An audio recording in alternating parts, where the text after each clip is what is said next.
Good afternoon, everyone. I'm Stefanos Gandolfo. I'm the director of the Athens Columbia Global Center, and it's my great pleasure to welcome you all to today's event, Rising Temperatures, Rising Tensions. This event is co-organized with the Earth Commons of Georgetown University, and we have the gracious hospitality of the University of Athens, both of whom I would like to thank for the excellent collaboration we have had, which has been completely contrary to the topic because it's been free of any tensions and heated discussions. There's no doubt that we are gathered at a critical juncture. The decision of the US to leave from the Paris Climate Agreement again, and the flurry of statements in just about any place around the world, from Greenland to Gaza, from Panama to Ukraine, place us at a position where environmental, energy, and geopolitical issues intersect even more acutely. At the Athens Columbia Global Center, we strive to foster dialogue, collaboration, and innovation. Our mission is to bridge the gap between thought leaders, policymakers, and communities to address the challenges that define our era. And therefore, we are truly very fortunate to have such a deep and diverse expertise present in this room, as our speakers come from a wide array of disciplines and backgrounds, each bringing a unique perspective to the conversation. Therefore, I invite you all to engage fully, to raise your questions during the Q&A, and to share your perspectives. The challenges we face are significant, but I remain an optimist and believe that they're not insurmountable. Through collective action, informed policy, and continued dialogue, there is hope that we can forge the future we wish to see, a future where climate resilience and global cooperation go hand in hand. Before handing off to Katerina, the Managing Director of the Earth Commons Institute of Georgetown University, I would like to thank, first of all of our supporters and our donors, many of whom are here in the audience today. And of course, I would like to thank the excellent team of the Columbia Global Center, Marili, Indra, and Anastasia, along with our fantastic volunteers for the excellent work they've put in making this event possible. And of course, thank you all for being here tonight with us. Katerina.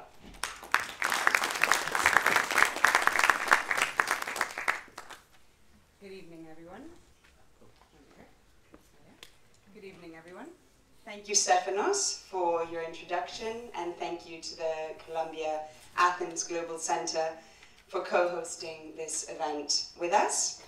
I'm delighted to welcome you on behalf of Georgetown University's Earth Commons Institute for Environment and Sustainability, Georgetown's first international hub for education and applied research on the environment, where we collaborate with local universities, environmental organizations, researchers, and community stakeholders in pursuit of applied solutions to the biggest existential crisis of our time. If you're interested in learning more about our work, I've put some cards like this out in the lobby and at the registration desk, which you can scan or come and find me after the event. We hear a lot about how climate change is exacerbating health crises, deepening financial instability, reshaping the geopolitics of entire regions, and driving displacement. Globally, there are fewer and fewer forms of instability and violence that are not at least partly connected to climate and environmental polycrises. In Greece, we are already experiencing the destabilizing impacts of rising temperatures, with ever hotter summers and extreme weather events, and the threats these pose to both environmental and human security. We're all witnessing tensions mounting in this country on multiple frontiers over water scarcity, energy security, and the pressures of a just green transition. And in recent years, we're hearing more and more about the effects of climate-induced migration and the increasing incidence of displacement from flooding and wildfires so close to home. Anticipating tonight's event, I was reading our panelist Pete Schwartzstein's book, The Heat and the Fury, where he adds yet another human dimension to this list, underscoring the connection of how increased aggression against women and femicides in Greece statistically predominate during hotter months. reinforcing a well-known finding that higher temperatures can mean more hostility. Pete also puts the salient issue of climate-induced displacement in sobering context for our country, which is such a pivotal migratory corridor, referencing estimates that the number of people that could be displaced by climate change by 2050 is roughly equal to the total inhabitants on Earth at the beginning of the Common Era, 200 million. It's critical that we face this reality, especially here in our neighborhood, which is a climate change hotspot and faces unique vulnerabilities. For this reason, we are gathered here to examine how climate change is reshaping human security dynamics, energy governance, and migration across the Eastern Mediterranean, and how we are adapting and building resilience. We ask, what are the long-term consequences for regional stability, and how can we come together across borders, disciplines, and sectors to address these risks? I'm grateful to our panelists, Dr. Eleni Myrivili, Professor Emmanuella Doussis, Nikos Tsafos, and Peter Schwartzstein, whose expertise and insights will guide us through this complex and urgent discussion. I also thank Ioli Christopoulou, our moderator for this event, who will now formally introduce our speakers and facilitate the conversation. First, I'd like to introduce Ioli, who is the co-founder and policy director of The Green Tank, an independent, non-profit think tank developing policy solutions and enriching the public debate on climate and energy policy in Greece. With an MA and PhD from Tufts Fletcher School, she has dedicated her professional life to sustainability and environmental law, governance, and policy. Before handing over to Ioli, I also want to acknowledge Lisa and Demi, two recent alumna of our Earth Commons Master's Program in Environment and Sustainability Management, who are volunteering tonight to support the execution of the event. Stay tuned for more events from Columbia's Global Center in Athens and Georgetown's Earth Commons Institute in Greece as well. And please stay on for the Q&A session, which will follow the panel. And then we'd be delighted if you join us for finger food and drinks in the lobby. Now, let's begin.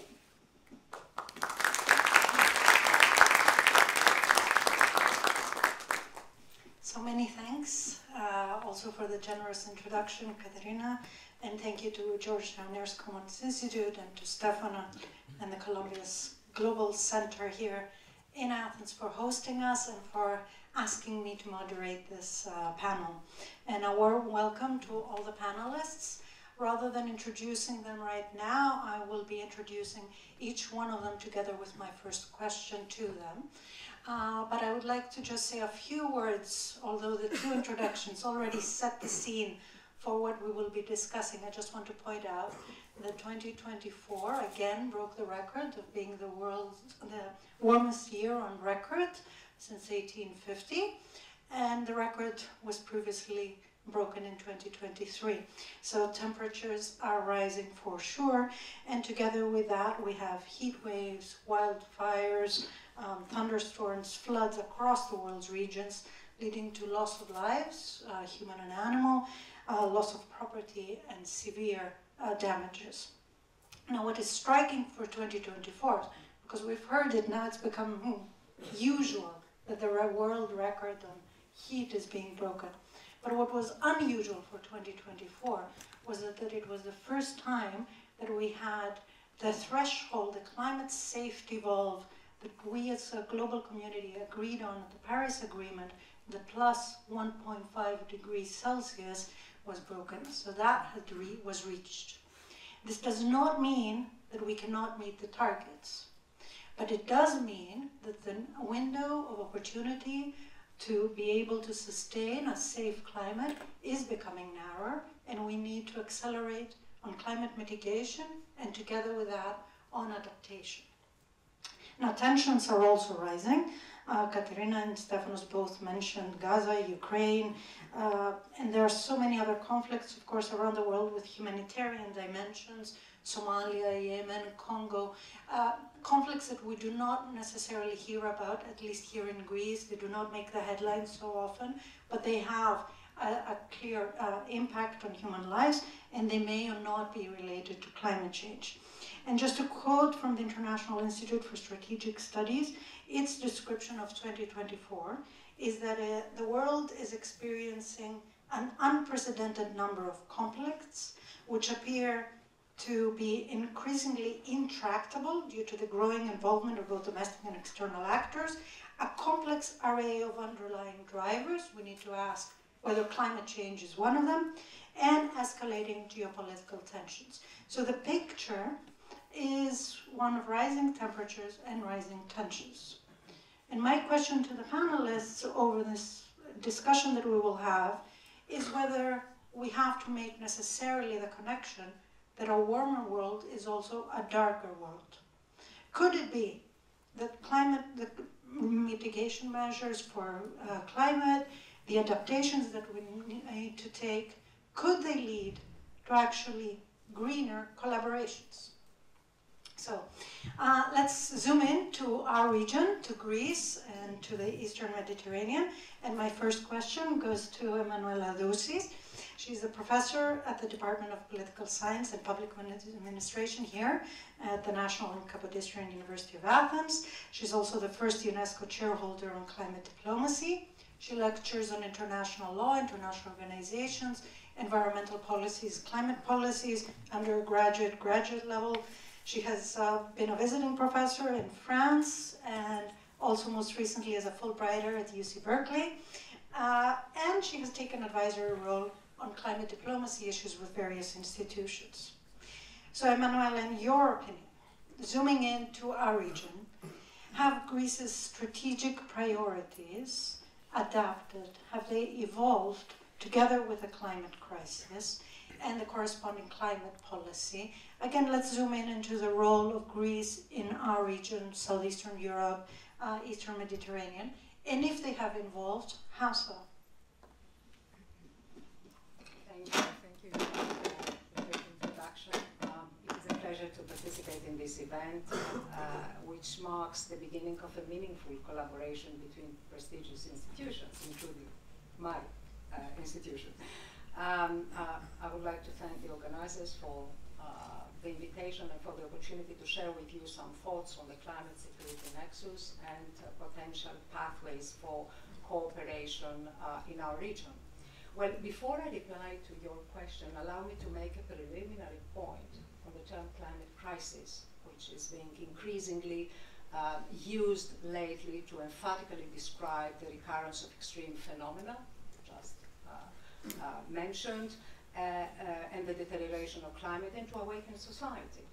Well, climate change is indeed a transformative force with profound effects on biodiversity, food security, water security, health, population displacement, and regional stability. It is a threat multiplier, making existing vulnerabilities worse. However, a crisis is usually a temporary phenomenon that peaks, then subsides, or transitions into something else. Therefore, the term climate crisis is somehow misleading because it does not include the parameter of duration.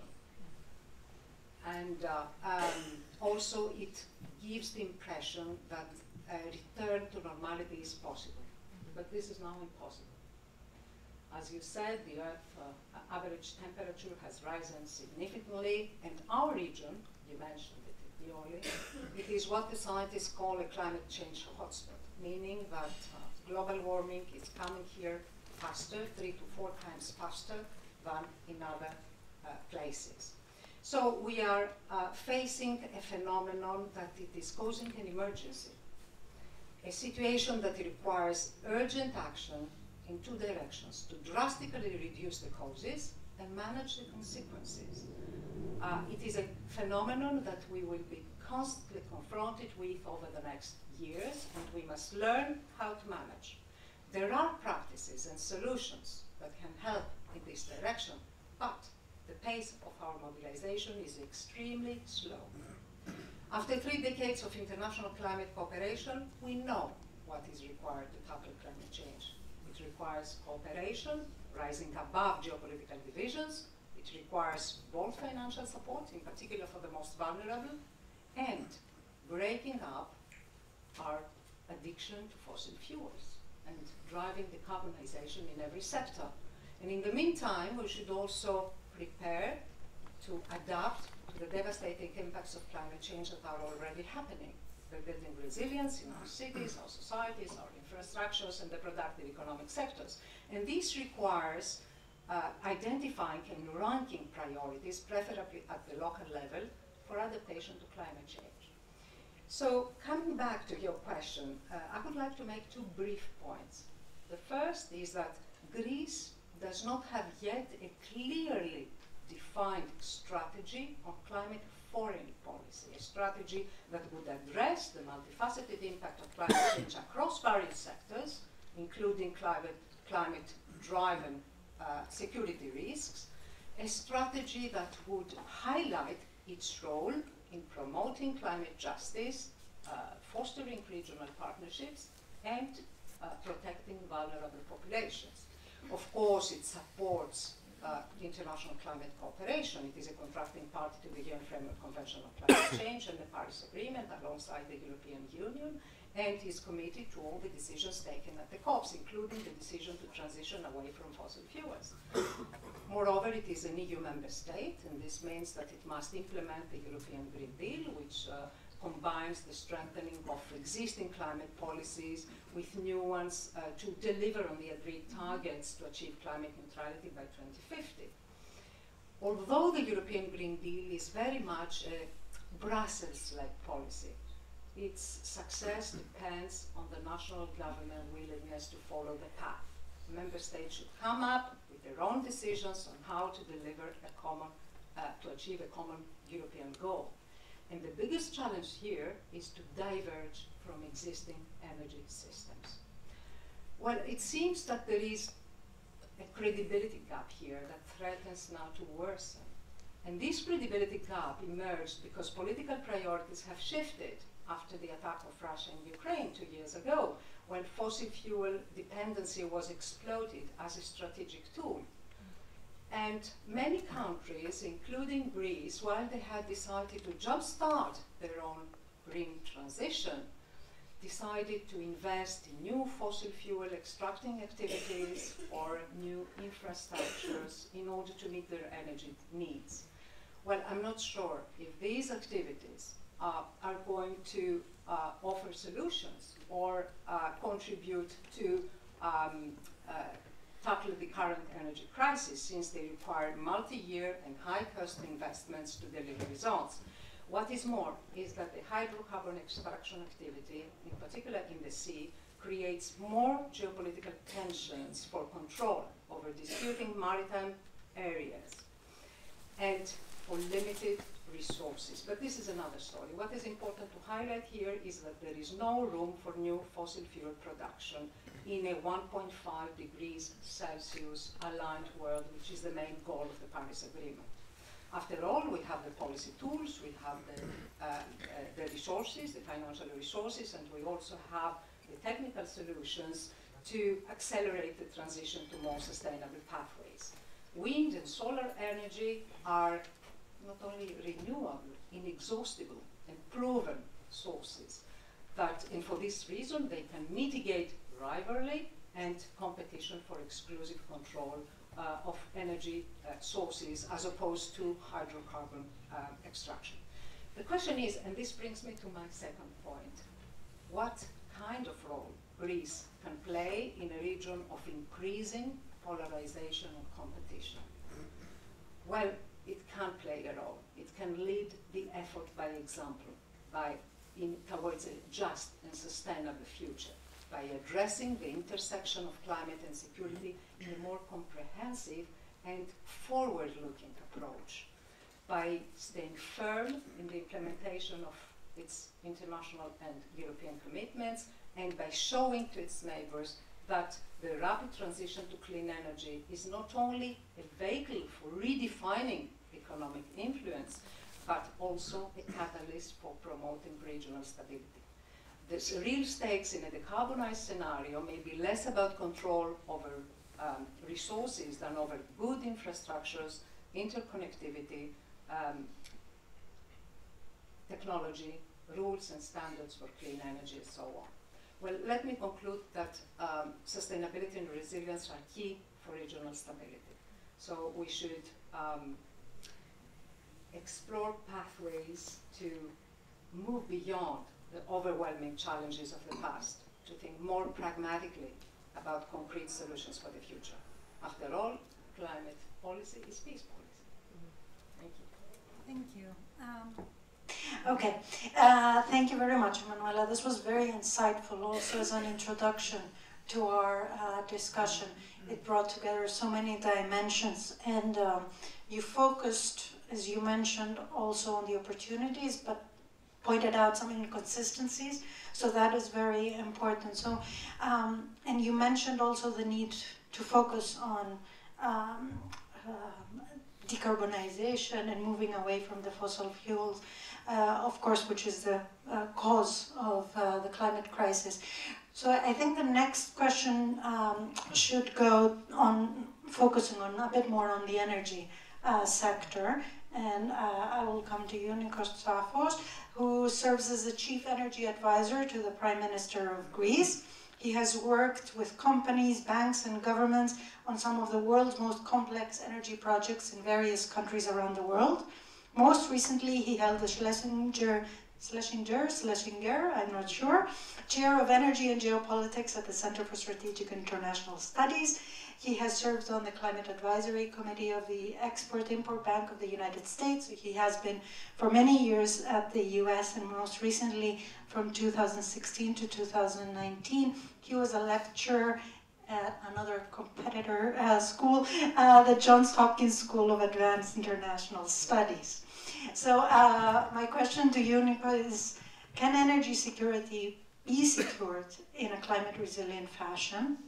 And in which sectors, if we have to give priority to some sectors, do you think that we can expect to achieve energy security and at the same time net zero or close to net zero emissions? Just to clarify, the point is to have we may have some emissions, but also to make sure the net zero is that the emissions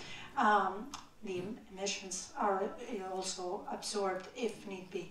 So that's why we also refer to net emissions. And if we set a framework of about 10 years from now for Greece, what would you say? Which sectors do we need to prioritize to ensure energy security and climate resilience? And thank you so much. Well, thank you for the question. Thank you for the invitation. Thank you everyone for showing up. For Greece, energy security and the energy transition are very much aligned. And the very simple reason for that is we're not a country that's rich in fossil fuels. We have lignite of not very high quality. We don't really have oil. We don't have gas. We're looking for gas, but really we don't have these resources. What we do have is fantastic sun and fantastic wind. So for us, when we think about the energy transition, what we see is that the world is going from using stuff we don't have to using stuff we do have, right? And that is a tremendous opportunity for the country. If you look at the record of Greece, if you take the peak year of emissions in Greece, which was 2005, since then we have reduced emissions by about 45%. About a third of that was because of the economic crisis. So I wouldn't really give credit to that because that came with really a huge amount of pain. But after that point, it came as a result of a change in the energy mix of Greece. The prime driver of this has been the power sector. So if you go back to 20 years ago, this was a country that got close to 70% of its electricity from coal. Since then, coal generation has declined by 91%. 91% since 2005. And now it's sort of less than 10% of our electricity mix. What has largely taken its place is solar and wind. We are now getting about half of our electricity from solar and wind. We are, in that regard, routinely one of the top 10 countries in the world in terms of the penetration of solar and wind in our electricity mix. And we also, last year, for the first time since 2000, became a net electricity exporter. So we exported more electricity than we imported. So this is sort of a remarkable shift if you think about the country, and especially where it was 20 years ago. So when I think about the future, you asked about where can we get to net zero in 10 years. 10 is tough, by the way. So, but let me tell you sort of, I have a visual in my head which shows kind of the emissions of the country. And I feel like part of my job is to make sure that every wedge in this pie chart we have a strategy for. So if you look at the emissions, CO2 emissions, which are about 70-something% of greenhouse gas emissions, so I'll just focus on CO2 emissions. 32% is power generation still. Lignite, the lignite that we do use still emits a lot of CO2. Oil from our islands is still a big source of emissions. And then the gas that we use in the power sector.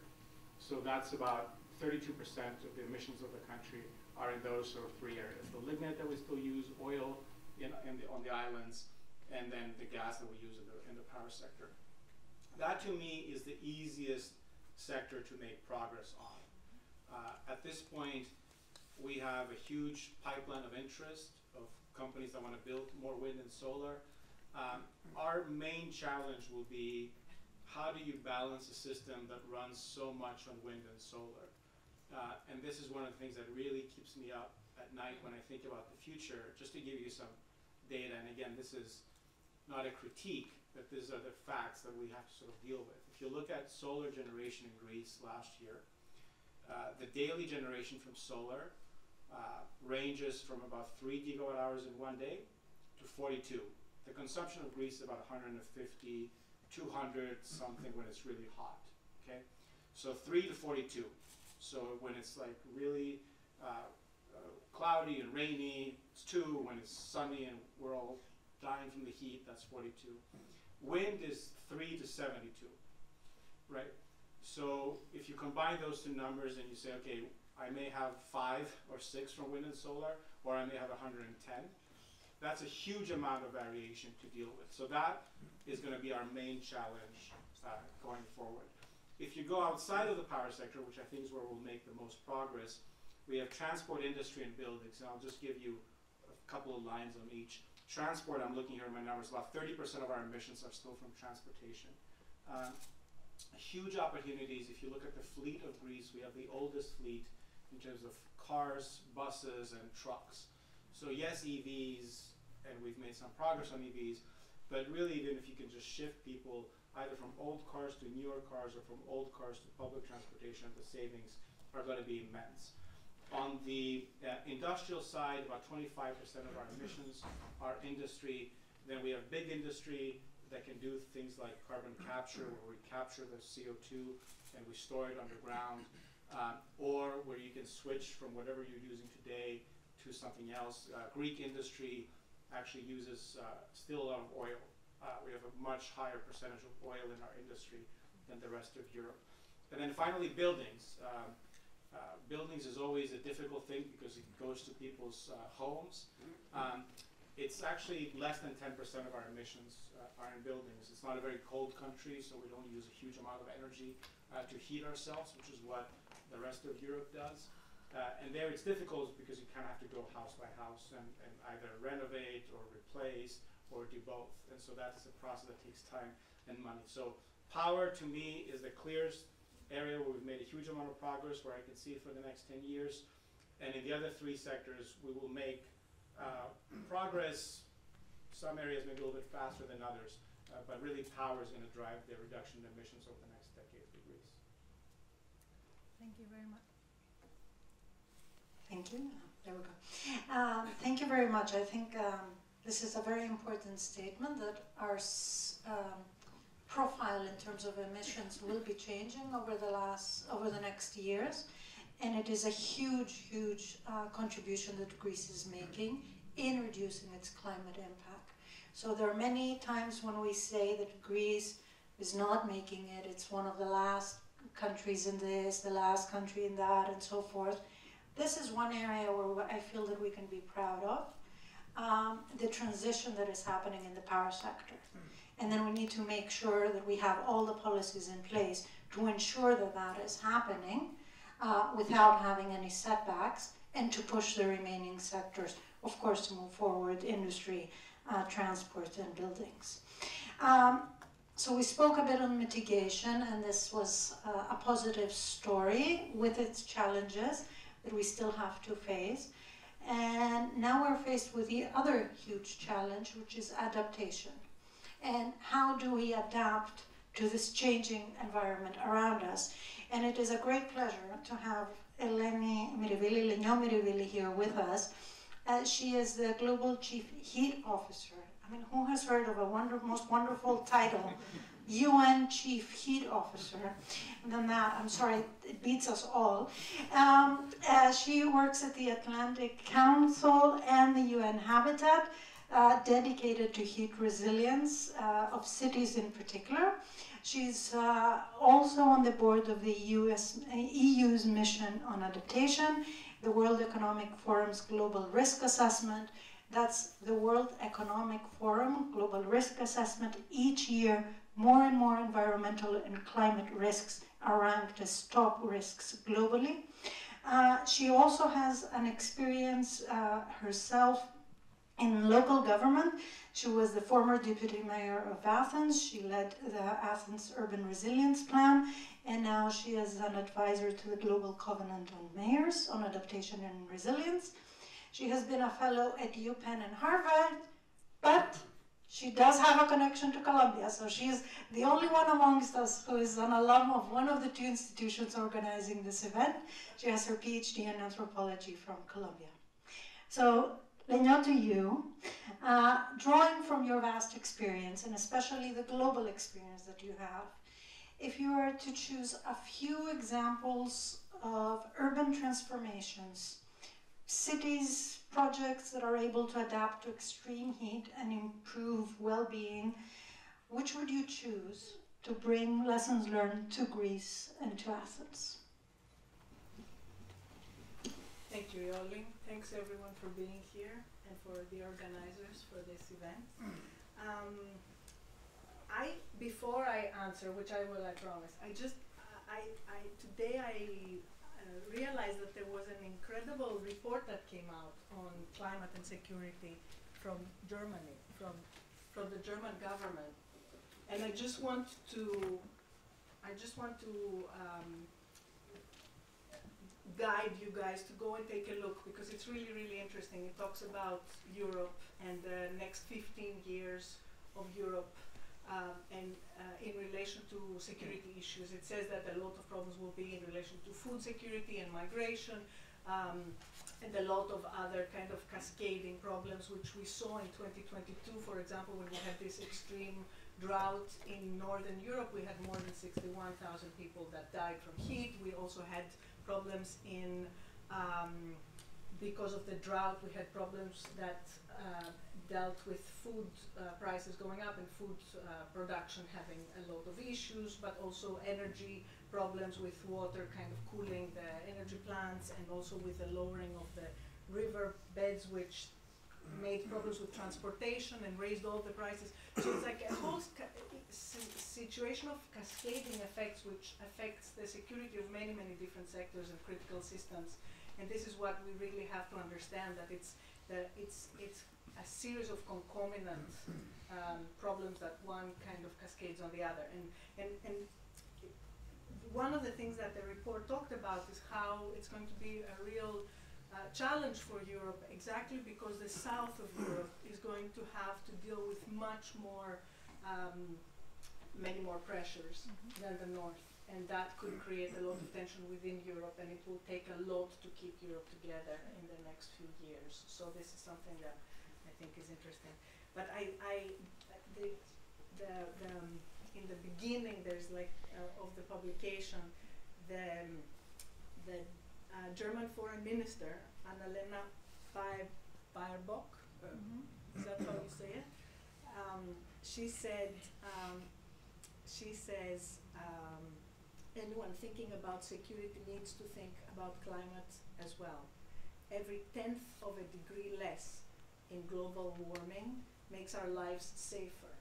So I thought that's a great little kind of thing to say in the beginning of this, because it really, we have to understand that every 10th of a degree less warming actually makes ourselves safer on so many different levels, and geopolitically, but also on the level of society and on the level of our basic needs and being able to actually take care of our basic needs.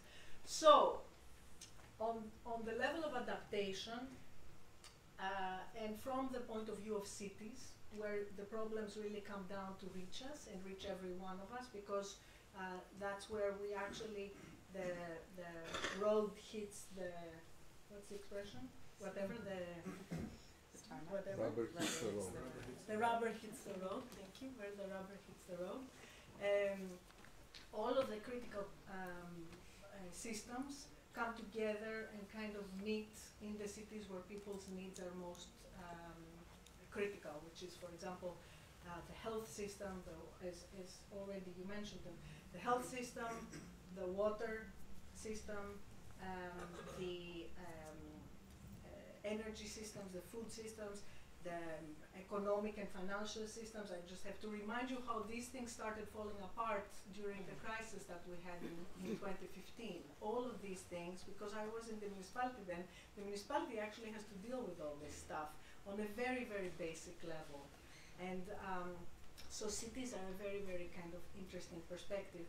And that's why that's where most of the solutions are. And with Ioli, we said we'll try to keep it positive. So now I'm going to go to the positive side, because a lot of cities have done great, great stuff in relation to adapting to extreme heat. And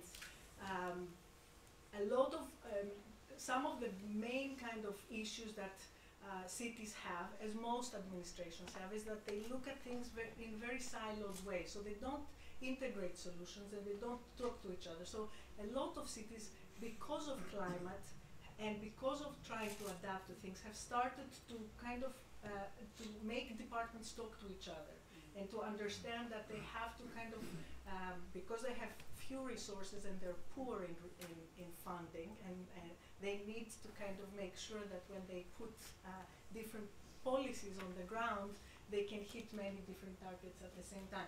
So we see that more and more in cities all around the world. And climate is pushing us that way. Adaptation to climate is pushing us that way. On a big scale, recently in the US, I mean obviously the previous government, had a summit for heat where it showed us all of the different agencies, American agencies, more than 20, let's say, like our ministries, right?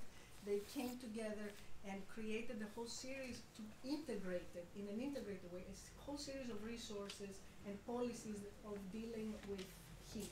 And this is ultimately what we want to do. We've seen it also in India. India has an adaptation to heat national program and many, many local programs that are subnational. So ideally, we want this kind of streamlining between the governments and the cities, because that can allow for more finances to go to cities and for more policies to be drawn together so they make more sense. And this we've seen in some countries. The US was one example, India is another one. Italy did a little bit from Europe, kind of was an interesting integration. We've seen a little bit more also in some of the UK cities and their government kind of collaboration, etc. So in France to some extent as well. But this is also like something that is really super important, and to create focal points that can actually coordinate the work. Now to get to more specifics, one of the best examples for extreme heat comes from Medellin in Colombia. They have created 36 green corridors that traverse the whole city, and they've managed within 2 years to lower the temperatures of the city by 2 degrees. And now, as the trees are growing and we have more and more canopy, we have a much better, they have measured much better results that reach in different neighborhoods to 4 or 5 degrees Celsius better temperatures than before. This we already have in the Peripheria Attikis in collaboration with the University of the Polytechnion many years ago, did a similar exercise where we do have the beginning of different studies of corridors traversing all of the metropolitan city of Athens that connect the different mountains surrounding them and the green areas that we have. And actually, it's a really great idea that we should be moving forward with. Another great example is in Seoul, in South Korea, where they had an enormous highway that had 10 lanes and 4 lanes on top, which were the super speedy ones. And they, many years ago, I think now it's 20 years or more, they dismantled the whole highway, and they daylighted the river that is several kilometers long, and it has created a totally different climate system, which they have measured temperatures that reach 6 degrees Celsius in those neighborhoods that are adjacent to the river to neighborhoods that are further away. But also it has created enormous, it's a tourist attraction, it has created a lot of commerce, it deals with flooding. Daylighting a river is one of the best things that we can do, and we've seen more and more cities all around Europe doing it. And I don't understand why we haven't done it yet. I really don't. And I'm very serious, because we have tons of rivers, and we all think it's really difficult or really impossible, or there's not enough water, or whatever. There are enormous solutions that we can do, and more cities do it, and it's one of the best ways to deal with floods, with extreme heat, with issues that have to do with pollution, because you have like different kind of airs created in the green kind of area. It's like a really one of the best solutions. In general, more and more cities are combining reducing cars in the center of the cities. This started in the north of Europe, but now cities in the south of Europe are doing it more and more also, reducing private cars, making much better public transportation and supporting slow mobility, and kind of bringing a lot of, making cities much more, we call it nature positive. So many more kind of trees, but also water in relation with trees, because water in relation with trees can lower temperatures, especially in our type of climates and our type of Sydney has the, I should stop it. There's so many great things that they have done with energy diversions when you have extreme kind of weather, a lot of different things. And I'm focusing on the nature-based solutions mostly, because these are the better ones. I agree that they are the better ones. Can you turn off the mic? I agree that the nature-based solutions are the better ones, also because they offer many multiple benefits together with the climate benefits. And I asked Lenio to bring us a bit more of a positive tone and to show us that solutions are possible. We'll explore a bit more in the second round of questions as well. But it is important to keep up the positive spirit, because there's a lot to be disappointed from and a lot to worry about. And Peter, you have written a book here, The Heat and the Fury. It was just published in 2024, and congratulations on that. And we will talk a little bit going back to the problems. I'd like to introduce Peter Schwartzstein. He's a journalist and a researcher. He has reported on the connections between the environment, politics, and security, with a particular focus on the climate violence nexus. So now we are moving again into bringing things down to the individual and the human dimension. Peter Schwartzstein has been, his articles have been featured in National Geographic, the New York Times, BBC, Bloomberg Businessweek, among others. He's currently a fellow at the Wilson Center Environmental Change and Security Program and at the Center for Climate and Security. He also consults with international organizations and institutions on climate security.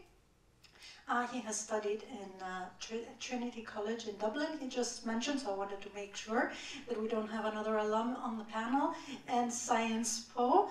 And I'm sorry to bring you into this position to also iterate some of the bleak picture I think you're going to portray. I'm not sure, maybe you have some promising aspects there.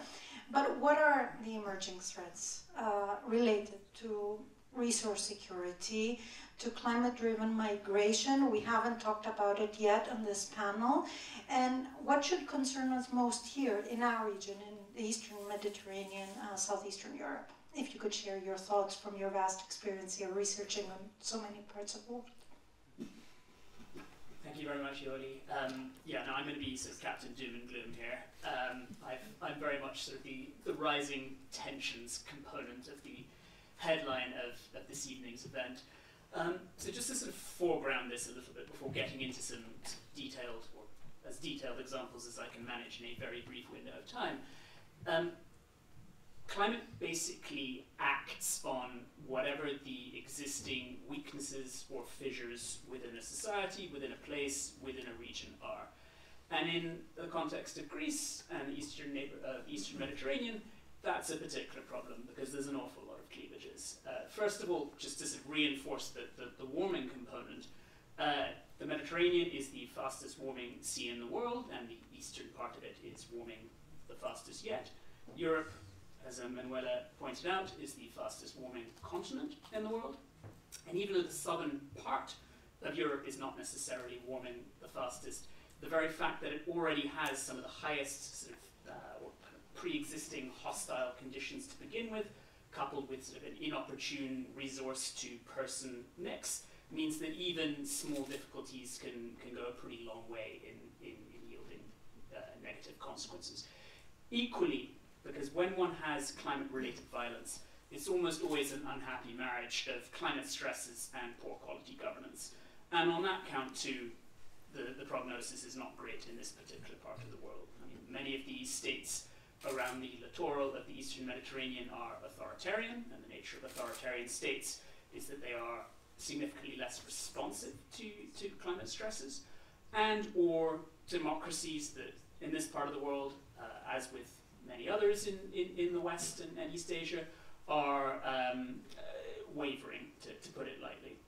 So that's where we are. Just to give you a sort of brief taste of the nature of some of those climate stresses. So we know that climate change can act as an additional series of flashpoints between states that are kind of already struggling with an array of kind of pre-climate or non-climate related difficulties. And here too, there is an unfortunate wealth of potential areas where things could go wrong in Greece and its near neighborhood. When I was reporting in the Kalimnos area back in 2019, 2020, I found that according to many of the fishermen there and their kind of Turkish counterparts nearby, kind of warming, mostly climate-induced waters in that particular part of the Aegean were moving kind of tuna migration patterns, the patterns of a particularly prized, particularly commercially viable fish, in such a way as to bring them into many of these highly contested islets, Emia, among a few others, that of course nearly brought Greece and Turkey to brink of disaster back in the mid-1990s. Equally, we know that the kind of increasingly kind of flash flood ridden nature of the Evros River is increasingly contorting that river, which of course forms the Greek-Turkish land border, in ways that is leaving more troops from these respective sides uncertain as to which side of the river they increasingly are. And again, as we have seen back in the 80s and the 90s, during periods of tensions, this too offers the possibility of providing yet another unwanted flashpoint at a time when so much else in the non-climate space is going wrong. Equally, we know that non-state armed actors, or kind of non-state groups that range from jihadis to urban gangsters to white supremacist outfits, kind of make hay at times of climate-induced job destruction, or the kind of uncertainty and kind of lack of clarity that climate circumstances bring. So between about 2014 and 2017, I worked in different parts of Iraq and Syria, building up a picture of how ISIS, in its early years, profited tremendously from kind of collapsing agricultural conditions to sort of bolster its ranks. And to put that in a kind of maybe a little bit more of a recognizable European context, we have a certain amount of evidence, or at least strong suspicions, that mafia operators in Sicily and Calabria in southern Italy have concentrated some of their recruitment efforts in heavily agrarian parts of those areas where climate stresses have destroyed some of the relatively few farming jobs available. One or two sort of absolute final points to sort of round this out. I mean, as Kat mentioned, even in an Athenian context, we are seeing, and as Eleni, you and I have found in some of the kind of preliminary groundwork that we've been doing, the correlation between heat waves and violence against women is extraordinarily clear. And in fact, in many of the reports we've heard, both from victims and sort of associates of them, there was almost always seemingly a physiological component to it, almost always a kind of causal consequence rather than a mere correlation in how things panned out. And then one final thing, because I know you mentioned this sort of smuggling element, and I think all of us are probably quite well versed, or at least have heard about the ways in which climate change is sort of contributing to job construction, sort of job destruction, in ways that is, of course, very much amenable to increased migration flows. But as I found when I was doing a bunch of reporting in the Nile Delta a number of years back, even the kind of destruction of fishing jobs and farming jobs in those areas was facilitating trafficking, because you just had so many fishermen whose livelihoods had been destroyed due to a combination of overfishing and warming waters and an array of other troubles, that many of them were extra willing to sell their boats to smugglers and or to work themselves in that particular trade, and or to sort of make use of their kind of superior knowledge of the coves and the shorelines to kind of bolster the chances of migrations happening as these tradesmen might like. So just a small taste of the less savory, less pleasant side of this wider discourse. And if you'd like to know much more, I know of a book that you can possibly borrow. It's right here. Thank you so much, Peter. I hope you appreciate why we needed the positive side from Lignon just before Peter's remarks. It is very serious and it is bleak. But Peter, I don't want you to stay on that and only speak about the bleak future or present. And maybe in your reporting you have found some kind of other possibilities, other futures that we can identify. Have you found any evidence of positive refugee integration or some kind of collaboration in the Mediterranean because of the response needed either to adapt or to mitigate the climate crisis? Yes, and then there's the other side of the coin, which is, and not uncoincidentally, the very fact that this region is as riven with climate and environmental troubles as it is, and the very fact that it's as riven with often tense, again to put it lightly, relations between many of the littoral states, has also meant that it's home to many examples of ways in which environment and climate troubles can be harnessed to peace-building effect. And I'm going to kind of quickly break this down along a number of different tiers.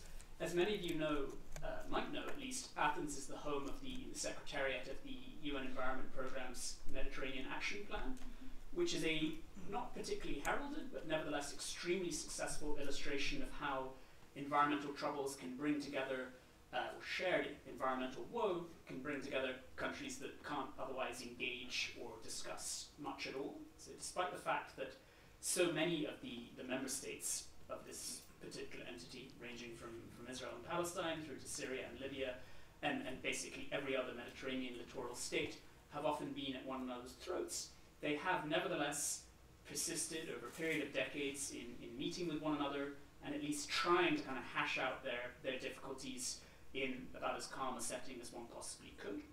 Just to bring things down a little bit lower to the nation-state level, Greece and its Albanian and North Macedonian neighbors enjoyed tremendous success over the years in using engagement over Lake Prespa and various other shared natural resources as sort of entry points, as bridges with which they could start to kind of build a degree of trust and use that kind of momentum for action to sort of yield other bigger, sort of better gains in their wider relationships. To take this down kind of yet another level, in Cyprus, we know that kind of environmentalists on both sides of the line, both in the Republic of Cyprus and in Turkish-controlled parts in the north, they've found that kind of environmental issues, many which of course very much span this boundary, can be a means of reining in tensions at times when rhetoric is high and when a whole bunch of other things are going wrong. But finally, maybe one of the key takeaways I had over the course of the 10, 11, 12 years worth of research and reporting that went into producing this book is that ultimately most people don't want to fight over water, environment, climate, or anything else for that matter. And if they're granted the tools and mechanisms to sort of hash out their differences and rein in tensions, they will, with many exceptions here or there, seize upon them. But again, the trajectory is not looking wonderful. Thank you. Thank you for bringing some sunshine to the topic. And I don't know if Lignon, you can continue that. And maybe you could tell us about how maybe communities can be involved in adaptation and how they can partake in cooperation if we have community-led initiatives. What can the role of those be in bringing in a better future for the cities? And maybe you can also point to other actors. I don't know if the private sector business can also help in that direction. As Peter brought us into how different actors can collaborate, maybe you can bring that into the local level before we go back to the national level with Nikos and Emmanuella. It's critical that getting the communities engaged in issues that have to do with climate change and climate solutions is really one of the most important things. And I want to start by, because you mentioned the global risk report. The global risk report is about 1,500 people that are top of their fields, either business or academics or people leading organizations or whatever they are, asked to rank what are the most important risks for the next 2 years and for the next 10 years. And for 2024, it was one of the first years that none of the none of the risks that were purely economic risks were in the first five that were ranked for the 2 years. And I want to read you what were the first 5 for 2024 and for 2025. The first one for both 2024 and then for 2025 was misinformation and disinformation. The second one for 2024 was extreme weather events. The third one was social polarization. The fourth one was cybersecurity. And the fifth one was interstate armed conflict. So these are what these guys think are the main 5 ones. And for 2025, again, misinformation and disinformation, the first risk. The second one, extreme weather events, again. The third one now is state armed conflict. The fourth one is societal polarization. And the fifth one is cyber espionage and cyber warfare. The reason I thought this was important was this, first of all, the social polarization, which is a really kind of, it comes third, but in front of it are these other two, which is the misinformation, disinformation, and extreme weather events. And I think this is something that shows us how these are going to be crucial for how the next few years are move forward. And I think that it is so crucial for decision makers, policy makers, but also on any level, even on lower levels of government, to really understand how important communication is, how important integrating people within the different kind of decisions and different kind of planning that you want to do. And we see that increasingly in Greece. Like, I think that people increasingly have this desire to be engaged and be part of designing and of the solution and of kind of having like a bit of a say in things, which is very different than what 10 years ago, like we didn't have that expectation or this desire 10 years ago. I think now people really expect to be part of it. And a big part of the reason for that is that a lot of these things that have to do with climate change, the solutions, the energy transition, et cetera, hit harder the lower classes. The poorer people are the ones that often end up picking up the brunt and picking up the weight of it. Especially in adaptation, we see, of course, that all of the extreme weather events hit harder the ones that are the weakest, and we see that increasingly. So unless we kind of start, first of all, focusing more on adaptation and explaining to people why it's important to really boost up our preparedness for adaptation and how that helps them and their wallets and their families and their kind of livelihoods, which we don't. Like, for example, in 2022, globally, the amount of money that we spent for climate financing was approximately 1.3 trillion. From this 1.3 trillion, 1,200 billion, so the vast majority of this 1.3 trillion went to mitigation, went to energy issues. Only 62 billion went to adaptation. And from this, the amount of money that went to mitigation, about 650 billion were from the private sector, and about 550, let's say, I'm just rounding the numbers up, were from the public sector. For the adaptation part, the 62 billion was only public sector. Like, no private sector was involved in it. So we have a very small amount of money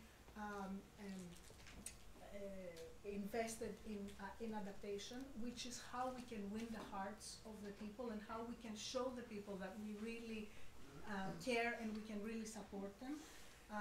And we really need the private sector to be engaged in that, because in order to assure stability and to assure the kind of conditions that the private sector can thrive, we need to have the people kind of not freaking out and not kind of thinking that they need to overturn democracies and have these crazy people take over their political systems to find solutions and a better tomorrow. Thank you. And coming back to Greece, we also have the energy transition happening at the local level. We see many energy communities being created, the citizens installing renewables on their roofs or forming these collaborative instruments. So even here it's happening, there is interest. And we also have another policy that's coming up in the design of social climate plan that will help citizens become even more a partner to the energy transition and avoid the costs that you mentioned that may lead to upsets or even uprisings. So we talked about how various communities can collaborate, and I was very happy to hear about Prespa from Peter. We heard from Legnot, who spoke about how people at the very local level can collaborate. And now we go back to the big security issues and the dimension among states. And I will ask two questions to two panelists here. Nikos, I'll start with you. To what extent do you think that regional cooperation can help in the discussion that we've had, getting us to climate neutrality through energy collaboration, and how can Greece have that role? Emmanuella a bit alluded to that at the very beginning, so now we're closing in slowly. If you could share some remarks. Sure, thank you.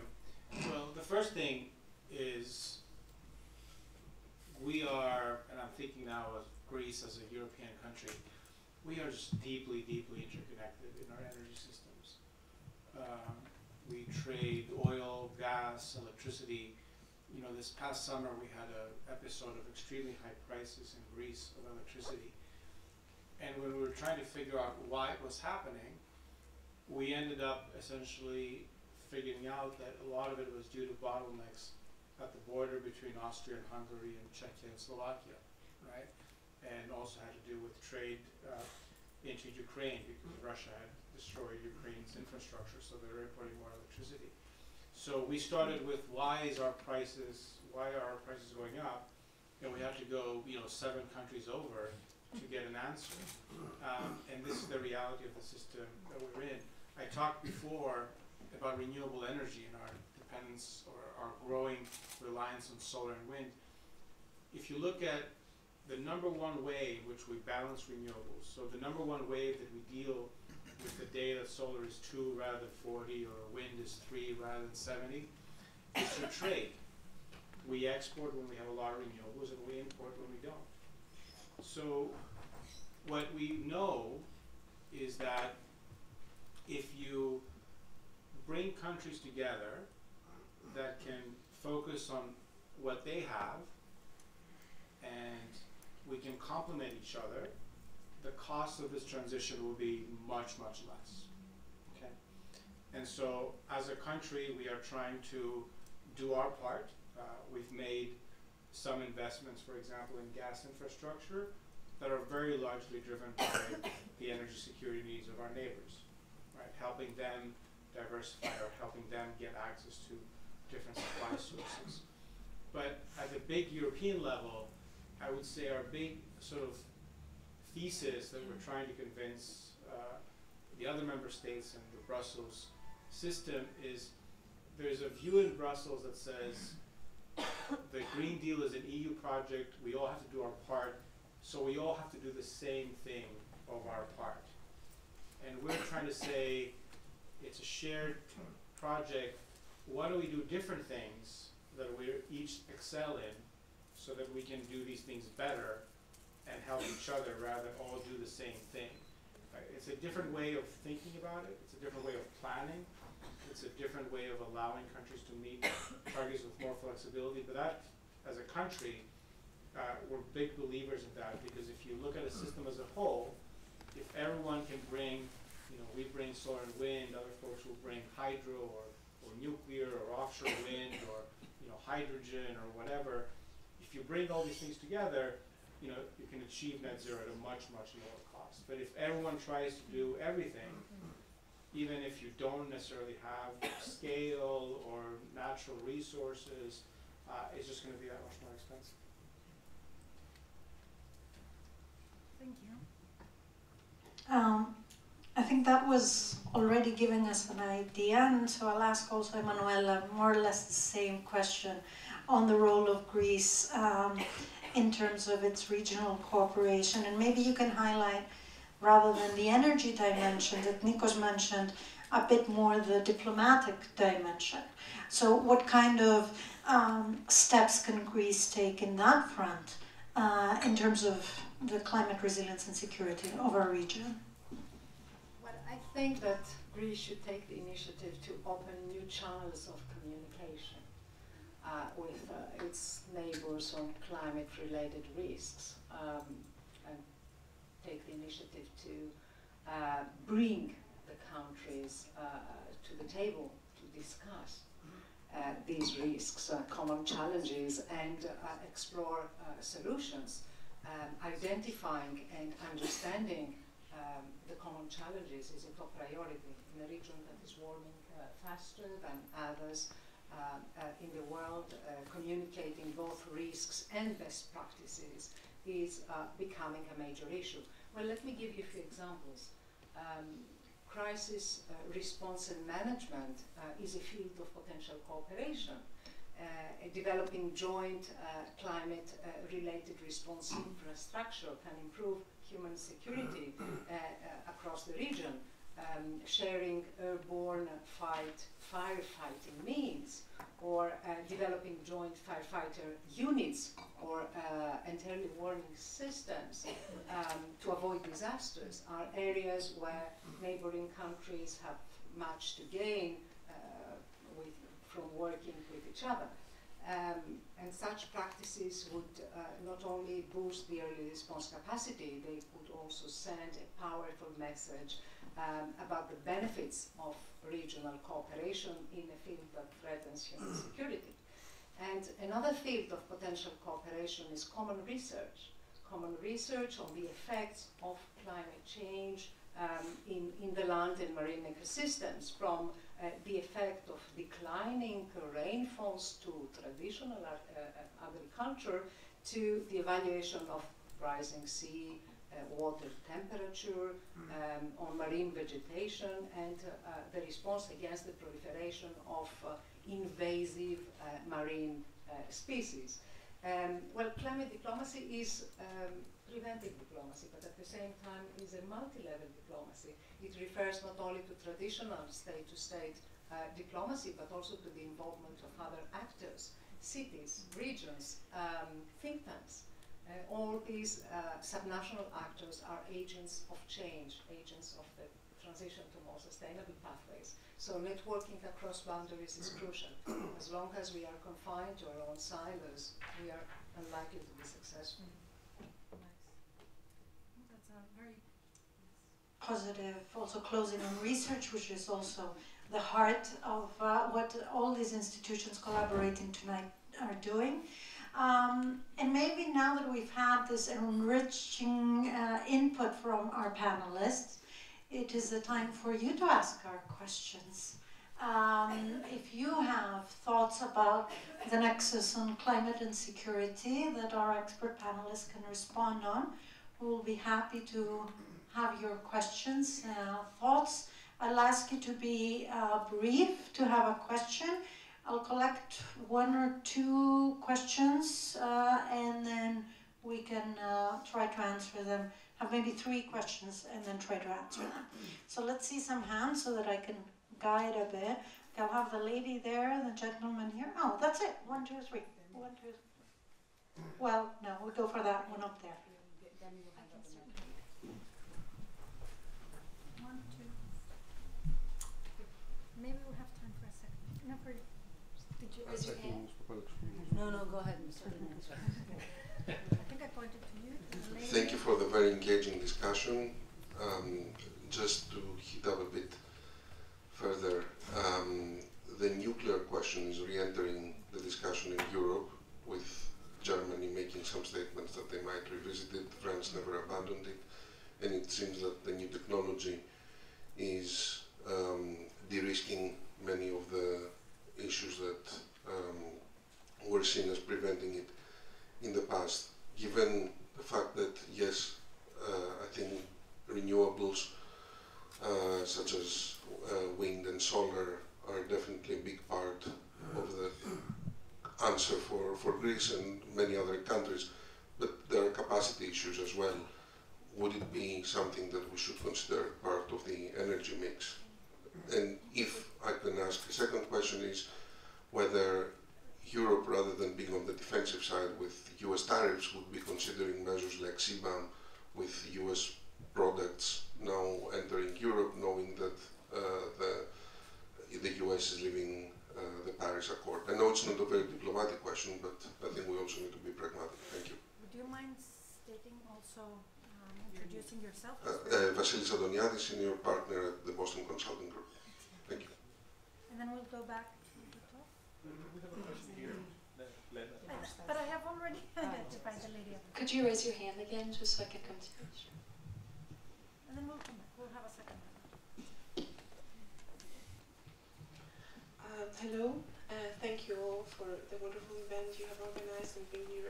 this to us. My question is to on the last point of Mr. Tsafos. You mentioned that it would be very cost effective for each member of the EU to focus on developing a specific strategy instead of all of them simultaneously working on these goals in parallel. So I wanted to ask you if you identify any risks in that going down that path. That is my question. Thank you. Your name? My name is Eleni Myrivili. I am an architect and I have worked at the ETH as a researcher. We are very focused on sustainable building. Excellent. Thank you very much. And then we'll have the lady.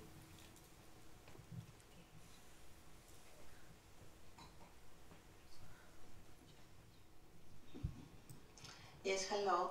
I wanted to ask you, as we know, Greece has a very substantial also geothermal resources, and I was always wondering why we don't exploit them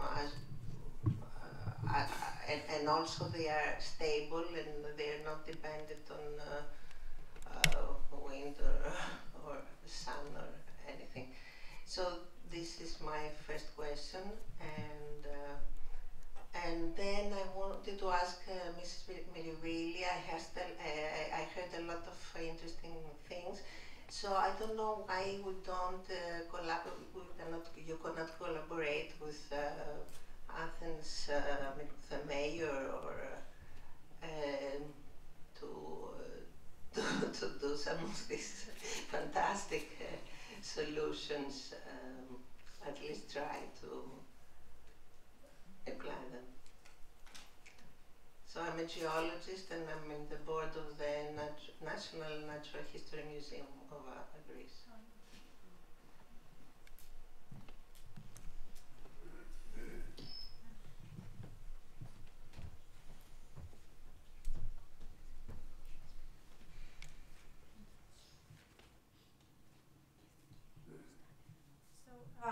We'll have one last comment round. I think many of the questions are for Nikos. So there's one question on nuclear energy, one on the path about collaboration or not on the EU level and how we diversify or not, and then the geothermal question. And I don't know if Emmanuella, you want to go for the CBAM question, and you have a question then. Because you have the floor. Thank you. On nuclear, I would say that the following two things. One, I think that nuclear over the next 10 years is going to look very different than it did over the last 10 years. We're seeing a lot of countries in the EU in particular make big announcements on nuclear energy, and I think that's going to really change the sector, and as a country we've said that this is something we're going to be looking at. That's the positive side of the ledger. The negative side of the ledger is if I look at nuclear power plants right now built in the West, they tend to be 2, 3, 4 times over budget and 10 years late. And so I think if you're trying to enter an area that you'd have no experience in, this is a really uninviting picture to start getting involved in. But I think that there is an enormous amount of interest and capital that will go into this sector, and I think it's a sector that we're going to be looking at very closely as it evolves. On the risks of specialization, if I may rephrase the question that way, I mean, there are risks. I think part of the reason you want everyone to do similar things is, one, you don't want some things to fall through the cracks. So if no one decides to do something that needs to be done, you may find that you're falling behind on mitigating some emissions. I don't think that's the main reason we do that. I think the main reason is because if you only have one country that is trying to bring down the cost of the technology, then they bear most of the cost. Whereas if I can put it simply, if you were trying to bring down the cost of electric vehicles on the back of one consumer country, it'll be much more expensive than if 30 consuming countries were trying to give support for EVs at the same time. So the risk is that if you have only a few countries doing it, you may not be devoting enough resources, and the countries doing it may be sort of feeling that they're spending more maybe than their fair share, quote unquote.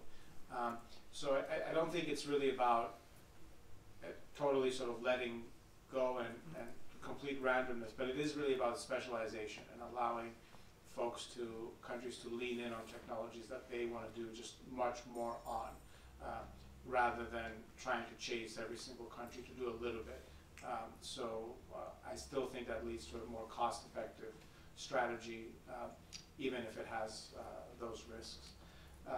On geothermal, I absolutely take the point. It is a technology that is used in sort of very few countries so far, so I think we still have a little bit of a learning curve here in Greece, and it is something that we're looking at. So I definitely sort of take your point that this is a technology that we could be maybe spending a little bit more attention on than we are currently. So very much very welcome point on that. Thank you. Emmanuella? Yeah. So the question was about whether Europe can respond with CBAM on increasing tariffs from the US. Well, thank you for the question, because it gives me the opportunity to make a general comment on the EU and the European Green Deal, because the CBAM is part of the European Green Deal. Well, despite the heightened politicization of the green transition ahead of the European elections last summer, the European institutions remain committed to achieving the goal of climate neutrality by 2050. And with most of the legislation now adopted, because we had at the beginning, the Fit for 55 package had 13 proposals extended to 19, 18 were adopted. So with the most of the legislation adopted, now attention turns to implementation, including the CBAM. The CBAM, the Carbon Border Adjustment Mechanism, which is a carbon tax which will be imposed to imported products from high intensive companies and states. Well, but what I wanted to say is that even if Europe becomes climate neutral by 2050, this is not going to save the planet, because the EU's emissions now are less than 10%. So the biggest challenge here is, for Europe, is to work with partners towards climate neutrality. So we're going to see how we will implement all this legislation. Thank you, Emmanuella. And the last question To Lignon, what can we do here in Athens? How do we convince to see the rivers of Athens again, or to connect our green spaces? I wanted to say, I want to take this opportunity and ask to really consider seriously each and every one of us here getting more involved in politics. Like, seriously, we've given politics over to parties way too much. We have again to get much more serious about engaging ourselves in everyday decisions. Like, go check out what the municipality is doing.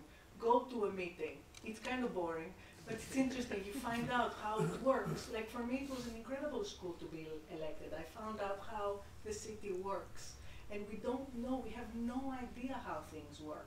Like, in fact, the fact that, one mayor designs something and finds the funding for something, and then usually it's the next mayor or the next mayor that actually implements it. So what we think that, whatever Bakoyannis did sometimes came from Kaminis, or the things that will happen with Doukas have kind of started. So we have to understand a little bit better how things work and really get more involved in decision making, especially in the types of government that we think are important, and that includes the EU. We have to get involved in the EU. We can vote for things. We can look at what they are, like today was the last day where we could vote against trolling for the seas, you know, these things that destroy. Like, you go in 5 minutes, you just write a little thing like, stop trolling. Like, it's important, we have to get engaged, guys, because this is the only way that we can keep our democracies alive. So, public questions. I promised another round. We'll take 2 more questions, the lady here and the gentleman there, and then I'll ask my concluding question to the panelists before we go out for the drinks. So, 1, 2. Thank you, Eleni Myrivili from the Stefanos Foundation. I wanted to ask you to share a few remarks about carbon capture and carbon usage, given that CO2 is such a big part of climate change. First of all, where carbon storage is concerned, this is the only way that many manufacturing companies have to achieve carbon neutrality. In Greece, we have possibly a monopoly at Prinos for storage. Is the government thinking of any other locations where carbon can be stored? But even more importantly, is there any research being done about the new usages for carbon that is captured? And even internationally, are there any sectors that give you optimism that are financially viable and also scalable? Thank you.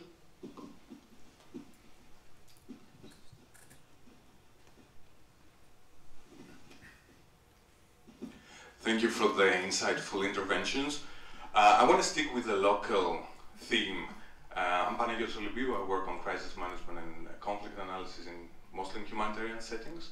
And while our angle here is international affairs, there is certainly a lot about local politics and local implementation that is a prerequisite for achieving any kind of security.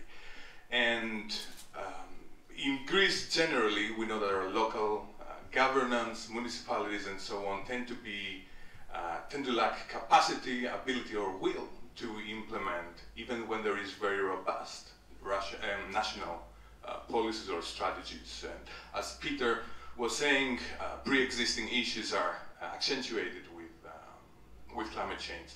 So what comes to mind and what the impetus perhaps for this question has a lot to do with the wildfires, for example in Peteli where I grew up.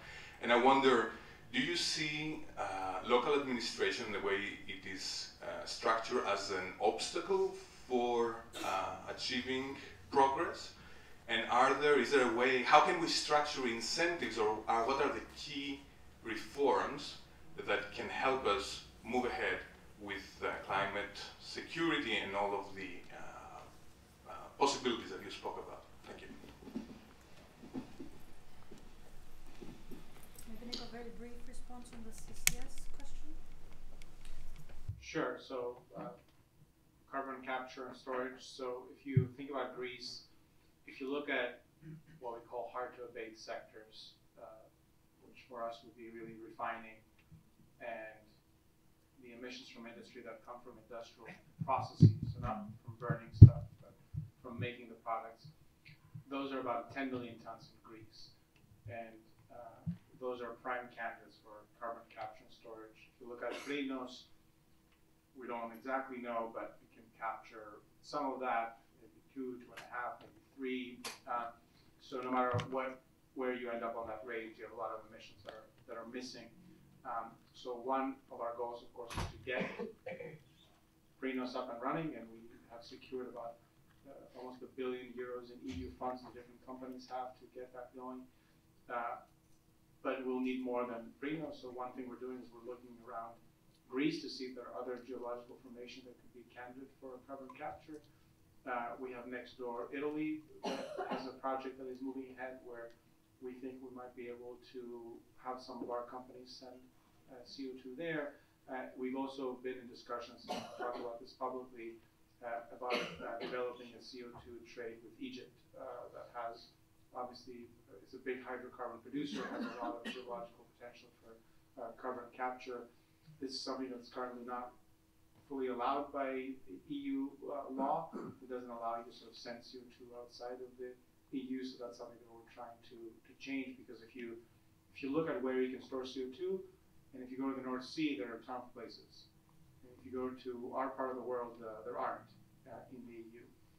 So part of it is really about this is a technology that we know will be essential. We just don't have the storage space for it. So our goal is, number one, use the storage that we have, look for more storage, and then go to our neighbors, whether that is within the EU or outside the EU.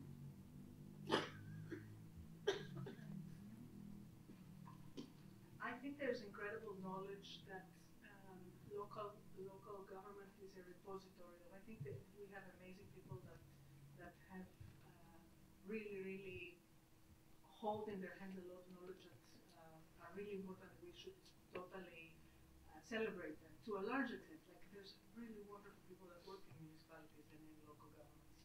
I don't think it's a hindrance. I think one of the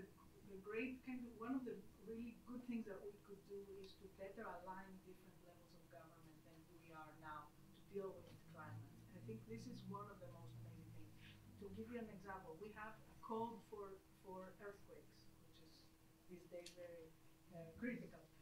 There is like a whole code of how to build buildings that all of the engineers today know how to build buildings that have to do with dealing with earthquakes. We don't have any codes for fires, for how to plant trees, how to deal with fires. We don't have any codes for cooling, how to build buildings so that they don't absorb heat. So these are kind of legislative decisions that this is an example. There's so many other ways that we can better align things so that to give the local government the possibility, the opportunity, and the capacity to do things much easier. Because you're right, there isn't much capacity. There's very, very limited capacity, and we have to help them. Thank you. And as we conclude, and I realize that we are between the drinks and the discussion, but I'd like to ask a very quick response from all of you. Maybe we'll say just 1 minute each. What would you say is the top priority for Greece to strengthen cooperation on climate security, if you could name one? And if you have one recommendation also in that one same minute to the two institutions hosting us, how they can support this priority that you outlined for climate cooperation in the region. So I'll start with Nikos and then we can continue onwards. Cool. Look, I mean, I work for the government, so part of what comes to my mind is we have to do our part in reducing emissions as part of this global goal. And we're also part of this community called the European Union. And the big thing of what we can do is advocate for a good policy at the EU level, because so much of what we do gets decided collectively. My suggestion to institutions is two things. Keep churning out smart people, because at the end of the day, all these things have to be done by people. And well-trained people who can think, who can do things are an incredible asset. And then the second thing is, I lived a long time in Washington, D.C., and one of the things I liked about Washington, D.C. was no matter what problem you had, someone had written a paper about it. It wasn't necessarily a good paper or a helpful paper, no. There were incredible resources, and I miss that working for the Greek government, where I can't often find good, unbiased analysis for problems I'm trying to solve. So I think that is a big sort of gap I see in the job I have right now. Peter? So for the institutions, I mean, I'm kind of come from the DC-centric climate security community, and at the moment it's being absolutely torched. Basically, every single part of climate security expertise within state or state-affiliated institutions is being utterly destroyed. So whatever kind of connective tissue there is on the climate security issue, and I mean, realistically on environment and climate writ large, will have to fall upon the shoulders of universities, particularly the likes of Columbia and Georgetown and an array of others. And that's of course going to be harder than ever, because ultimately these assholes are ultimately coming for the colleges next. So the financial pressures will increase at the same time as you'll have a rash of other priorities. But ultimately, so much of the climate security discussion, which already falls within the kind of college wheelhouse, will probably have to be over the next 4 years at least, entirely subsumed by top institutions in tertiary education. For Greece, I mean, it seems a bit pathetic and a bit belated at this late stage to say that we kind of focus on awareness raising, but this is true of basically every country on Earth, that, or certainly within wealthier corners of the world, that there's still a perception that climate-related violence or climate-related instability is the almost exclusive preserve of poorer parts of the world. And on a certain level, it's understandable that there is that impression. I mean, that's where most of it is falling for the time being. But bit by bit, as I hope I sort of very briefly articulated, this is a problem that is coming for us, and coming for us at much greater rapidity than is popularly understood. So yeah. Thank you. Lena?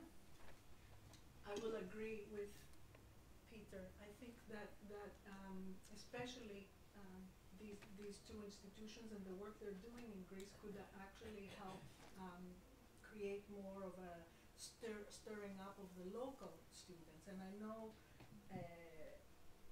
Emmanuella is doing a lot of work with students, so she probably has a better idea than I do. But my sense is that we still have a lot. We need to really raise awareness on those ages in Greece much more than they do right now. I think they're not enough freaked out about climate, or they don't really know what's going on, and it's not one of the things that they really are. And I'd love to hear what you think about that. And again, that's all I have to say. I give my time. We will be able to talk about all kinds of things also over drinks. So, Emmanuella, if you have a recommendation for Greece and the two institutions. Well, I'll be very brief because I want a drink. So, I think that one of the conclusions that comes up from this wonderful discussion is that effective solutions require cooperation among various actors and at various levels of governance. So for Greece, I think the new channels of communication is very, very important, and trying to identify and better understand the common challenges. And then for the institutions, I think what is important is to work towards interdisciplinarity. Climate change calls for broad interdisciplinarity. And unfortunately, in the Greek institutions, we don't have interdisciplinarity. We work in silos, so we should break the silos. So that's it. Let's go to Greece. I'm not going to hold you. There's a lot of things that I want to say, but I cannot. I'm just a moderator, so I cannot comment. I'd love to, but I want to thank each and every one of you for your insightful remarks and comments. Very much appreciate your